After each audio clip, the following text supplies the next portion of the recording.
Hello. Is it working? We're good. All right. Tonight's going to be a little bit different. Dale and the elders allowed me to have this time to be able to speak one of my lessons that I've prepared for one of my classes at Freed Hardeman University. And I'm a senior there. I'm a Bible major with an emphasis in missions. And in the future, I hope to be a minister for the church. And wherever God leads me, I will be there. And hopefully someday I'll be a part of church planning or some other missions group. But I also want to take this time to say thank you to the church here at Great Smoky Mountain Church of Christ, with all the help that they've provided me with, just finances. And I wouldn't be where I am today without this church, with raising me and everything that I know. I would be completely meaningless without you guys. So, but anyway, one day I was just hanging out with a friend of mine, and when all of a sudden he asked me if I had a girl I was interested in. And I got really flustered, and I don't really like to talk about that stuff, so it was really obvious that I was hiding something. And I just froze in embarrassment. And after some pressure, I ended up telling him all about this girl. You see, I wasn't just interested in her, I was infatuated with her. She was everything to me, and being 16, it's a little bit foolish of a dream of me. But anyway, after I told him all these amazing things about this girl, he said simply and plainly, "Why don't you ask her out?" And I just got confused and flustered, and I said, you can't just ask someone out. A guy like me and a guy like her, no way. She's way out of my league. And then he asked again, without trying to argue with me, why not ask her out? And I went silent and then answered with one word: insecurities. What do you think whenever you hear the word insecurity? Do you think of how you fall short physically, mentally, socially, spiritually? Is it a word that you just brush aside, brushing aside your insecurities? You don't have to worry about that. You're strong. You can get through it yourself. You see, I would argue that insecurities are our weakness. They are our weak points that the devil attacks. See, if you're attacking a castle, you don't go for the biggest wall. You don't go for the strongest wall. You go for the weakest, smallest wall. You attack those weak points to get through. So if our weaknesses are our insecurities, where do our strengths lie? In Jeremiah chapter 17, verse 5 through 6, I'll be reading there.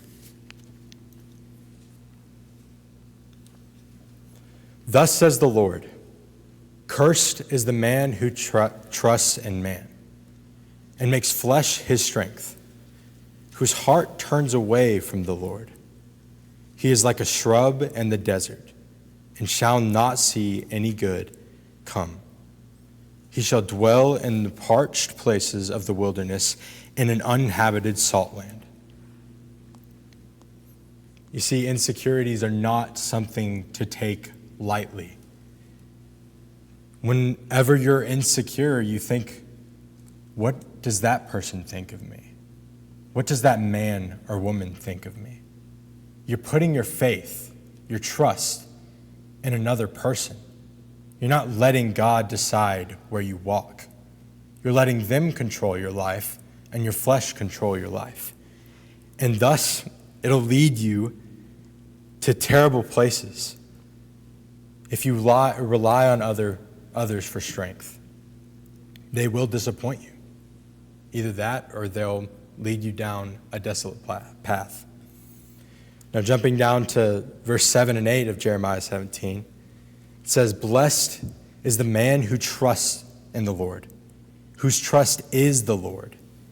He is like a tree planted by water that sends out its roots by the stream and does not fear when heat comes, for its leaves remain green, and it is not anxious in the year of drought, for it does not cease to bear fruit."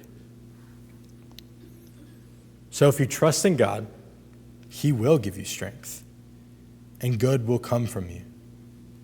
It doesn't say if you trust in God, He may give you strength. He will give you strength, and good will come from you. You will bear fruit. God will be the source of your strength to the point where even in the hardest moments of life, you will stand strong in your faith, helping others along the way and bearing fruit. You see, we are called, despite our insecurities and shortcomings, to put our trust and faith in God.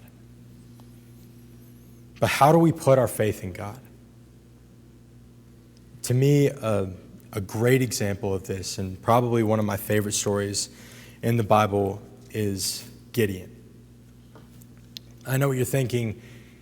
This guy isn't someone who you would use as an example as trusting in God. He tested God. We say that a lot. He's the guy that tested God, right? And it starts out exactly like you would think. In Judges chapter 6, Gideon's story begins in a scene with a fearful man who's scared of the Midianites that are around him. See, these Midianites were the people who were oppressing Israel and others along with them. And at this time, they were taking their crops and their livestock, so people like Gideon were forced to keep their crops and prepare them in secret. And while Gideon is in secret, an angel appears. And the first thing he says to Gideon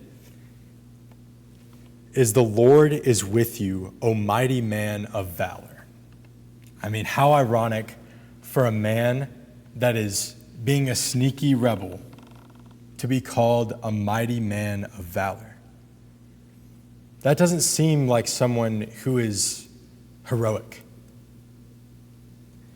I think that God was being a little ironic here and giving Gideon this message. Gideon responds by asking why God has let these people control Israel. He asks, "Where have you been in all these times of trouble? Where were you when we were hurting, when we were in our worst points of our life?" And starting in verse 14, "And the Lord turned to him and said, 'Go in this might of yours and save Israel from the hand of Midian. Do not I send you?' And he said to him, 'Please, Lord, how can I save Israel? Behold, my clan is the weakest.'" Sorry, one sec. Closed my notes out.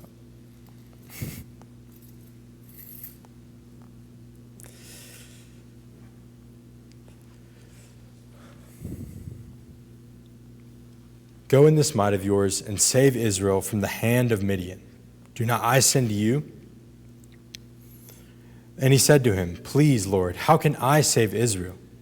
Behold, my clan is the weakest in Manasseh, and I am the least in my father's house." And the Lord said to him, "But I will be with you, and you shall strike the Midianites as one man." And after a lot more convincing, as you know, this is how the story goes, Gideon goes on to destroy his father's idol. He goes on to unite the tribes to fight and to win against an army of 135,000 men. But we know that Gideon struggled with doubt. But through all that, his eyes were fixed on God. We can doubt too sometimes. We can doubt in our lives. We can doubt whether God has the power to save us. We can doubt in ourselves. That's what insecurity means. We don't have the strength, and we know it. But God does. Don't look to men. Don't look to others around you for strength. Just like Gideon was looking at the Midianites whenever he was scared and beating out wheat in a wine press. Who beats out wheat in a wine press? But even though Gideon struggled with doubt, in the rest of his stories, his eyes were fixed on God. And he obeyed God and became a hero. Instead of a sneaky rebel he started out to be. But there are so many times where we can feel like the weakest link, a weight on other people's shoulders, or simply just not good enough. But God does not argue with us over something like this. If you look back at verses 15 and 16,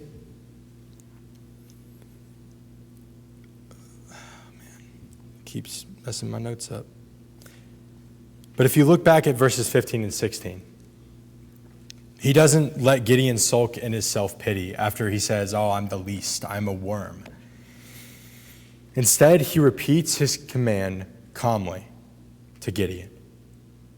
"Did not I send you?" Whenever you or someone else tries to tell you that you aren't good enough, that you're small or weak or insignificant, and the world, even though it might not be explicitly saying this, points that to you every day. God says, "Go. Show them that you are mine. I will be with you." Gideon's heroic faith triumphed over his insecurities because he kept his eyes fixed on the goal that God put before him.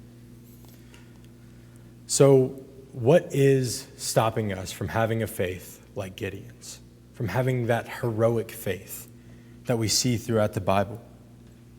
I've struggled with this question for a long time, but there was one person who made me realize the answer.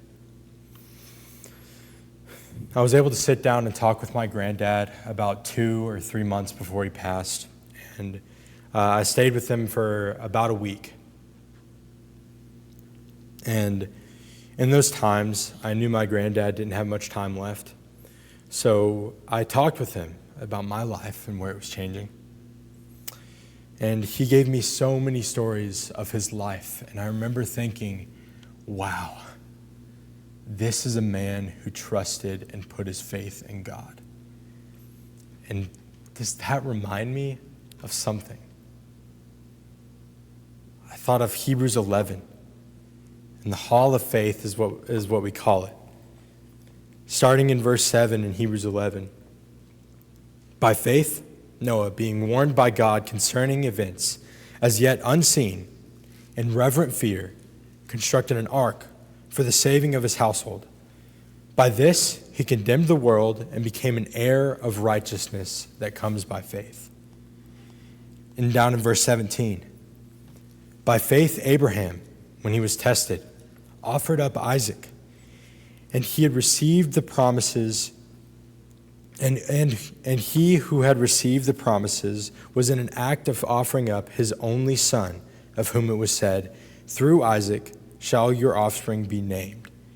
He considered that God was able to raise him from the dead, from which, figuratively speaking, he did receive him back. And down in verse 32, to end it off, and what more shall I say? For time would fail me to tell of Gideon, Barak, Samson, of Jephthah, of David, and Samuel and the prophets, who through faith conquered kingdoms, enforced justice, obtained promises, stopped the mouths of lions, quenched the power of fire, escaped the edge of the sword, were made strong out of weakness, became mighty in war, and put foreign enemies to flight. So how were these people able to conjure such heroic faith in such impossible situations?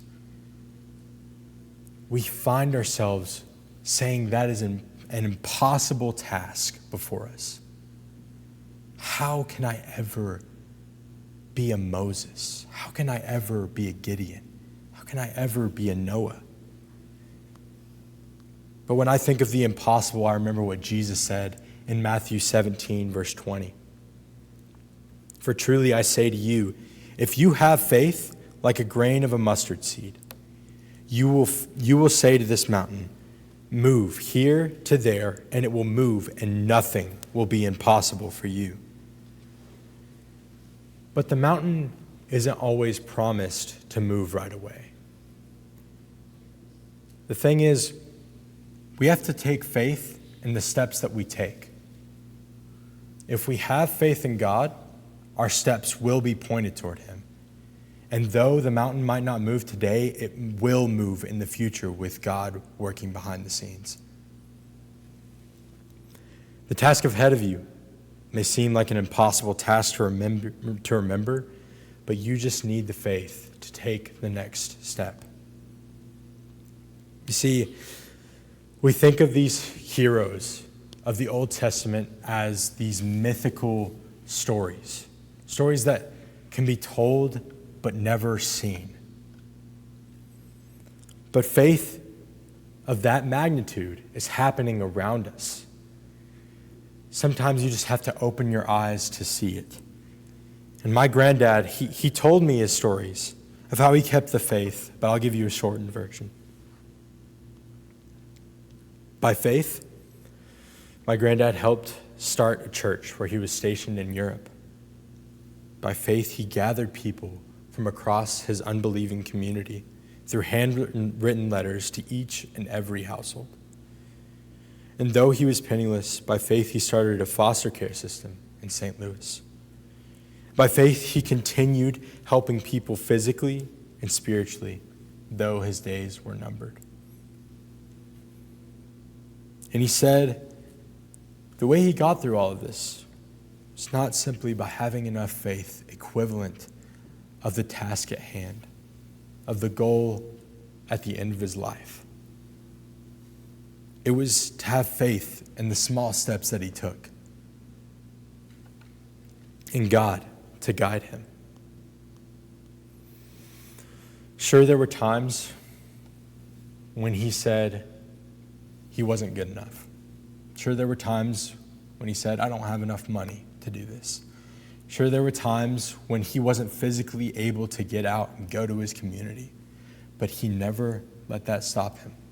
He took the next step, and he spread God's message to other people. In the end, he was able to put his faith in God despite his insecurities and shortcomings. He was able to fix his eyes on the goal that God had given him and move mountains through small steps that he took. See, having heroic faith looks different for everybody.